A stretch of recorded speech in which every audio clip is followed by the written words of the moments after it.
এমন প্রতিযোগিতা যদি প্রতিদিনই করা যেত তাহলে পেট ভরে 2 প্লেট করে ভাত খেতে পারতাম আর বেলুনের মতো ফুলে আকাশে উঠে যেতে পারতাম। আসসালামু আলাইকুম, আপনারা সবাই কেমন আছেন? আমি আলহামদুলিল্লাহ ভালো আছি। আজকে এসেছে আমাদের বাসায় ভিনদেশি আপু, আর এই ভিনদেশি আপু যখনই আমাদের বাসায় আসে তখনই একটা না একটা ক্যাচাল করে সে, বুঝতে পারছেন? আজকে ভিনদেশি আপু আমাদের বাসায় আসার সময় নিয়ে এসেছে মিষ্টি কুমড়া শাক এবং নিয়ে এসেছে কচু পাতা।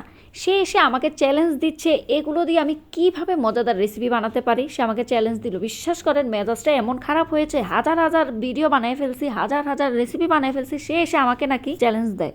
তো যাই হোক, চ্যালেঞ্জ যেহেতু দিয়েছে তার এই চ্যালেঞ্জ তো আমার অ্যাকসেপ্ট করতেই হবে, নইলে তো চিলি শেফের একদম মান সম্মানই চলে যাবে, বুঝতে পারছেন? তো আমি কিন্তু মিষ্টি কুমড়া শাক দিয়ে আজকে একটা মজাদার রেসিপি বানাবো, আর আপুকে বলেছি আজকে আপনি কচু পাতা দিয়ে একটা মজাদার রেসিপি বানিয়ে আমাদের ভিউয়ার্সদের দেখান। তো প্রথমেই আপু এখানে কচু পাতা নিয়েছে, কচু পাতা নেওয়ার পর এর সাথে দিয়ে দিয়েছে আলু, পেঁয়াজ, রসুন, শুকনা মরিচ।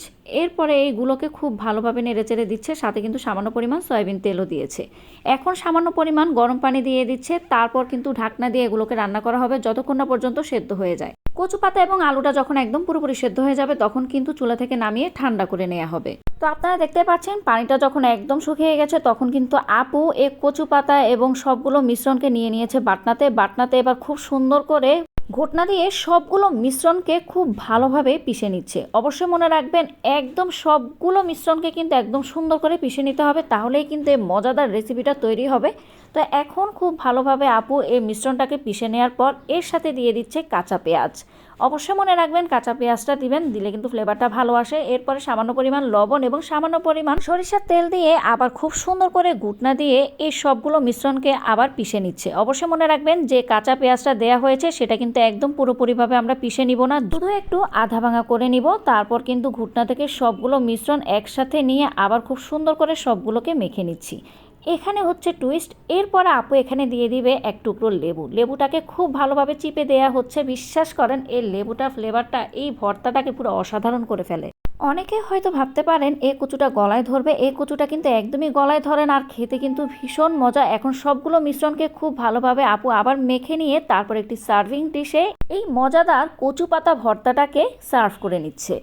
এখন হচ্ছে আমার রেসিপি বানানোর পালা। তো প্রথমে আপনারা দেখতে পেয়েছেন এই কুমড়ো শাকগুলোকে কিন্তু খুব ভালোভাবে ধুয়ে তারপর কিন্তু চুলায় দিয়ে দেওয়া হয়েছে। এর সাথে দিয়ে দেওয়া হচ্ছে পেঁয়াজ, রসুন, চিংড়ি মাছ, বেশ খানিকটা কাঁচামরিচ, লবণ, হলুদ, সামান্য পরিমাণ সয়াবিন তেল।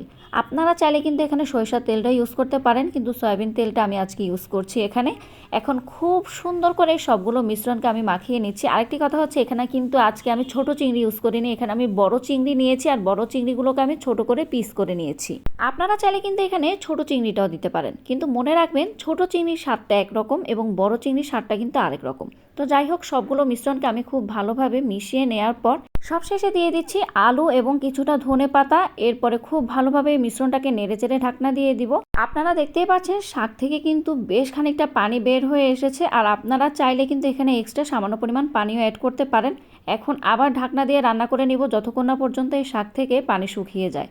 তা আপনারা দেখতে পাচ্ছেন একদম সব কিছু কিন্তু একদম শুকনা শুকনা হয়ে গেছে, পানি একদম শুকিয়ে গেছে, একদম পোড়া পোড়া একটা ভাব চলে এসেছে। এখন কিন্তু চুলা থেকে নামিয়ে বাটনাতে নিয়ে খুব ভালোভাবে সবগুলো মিশ্রণকে পিষে নিচ্ছি। আমার কিন্তু বাটনার ভর্তা ভীষণ মজা লাগে, আর খুব সহজে কিন্তু এখানে ভর্তা বানানো যায়। আমার মনে হচ্ছিল আর একটু ঝাল হলে বেশি ভালো হয়, সেজন্য কিন্তু আমি এখানে আরও 2টি শুকনো মরিচ অ্যাড করে দিয়েছি। এই শুকনো মরিচগুলো আবার খুব ভালোভাবে ঘুটনা দিয়ে পিষে নিব। তারপর এই সবগুলো মিশ্রণকে আমি হাত দিয়ে খুব সুন্দর করে মাখিয়ে নিচ্ছি। তো খুব সুন্দর করে মাখিয়ে নেওয়ার পর আপনারা দেখতেই পাচ্ছেন ভর্তাটা দেখে আমার তো এখনই এখানে ভাত নিয়ে খেতে ইচ্ছে করছে। তো যাই হোক, খুব ভালোভাবে মিশিয়ে নেওয়ার পর এখন আমি একটি সার্ভিং ডিশে এই সুন্দর মজাদার ভর্তাটি সার্ভ করে নিব। তো প্রতিযোগিতায় কে হারলো কে জিতলো এটা কিন্তু আপনারা ডিসাইড করবেন। আমার ভর্তার রেসিপি বেশি ভালো লেগেছে নাকি ভিনদেশি আপুর। তো যাই হোক, আমার আজকে ভিডিওটি এখানেই শেষ করে দিচ্ছি। সবাই ভালো থাকবেন, সুস্থ থাকবেন, এবং অবশ্যই কিন্তু প্রতিযোগিতায় কে জিতেছে তার নামটা কমেন্টস বক্সে লিখে দিবেন। আজকের জন্য আল্লাহ হাফেজ।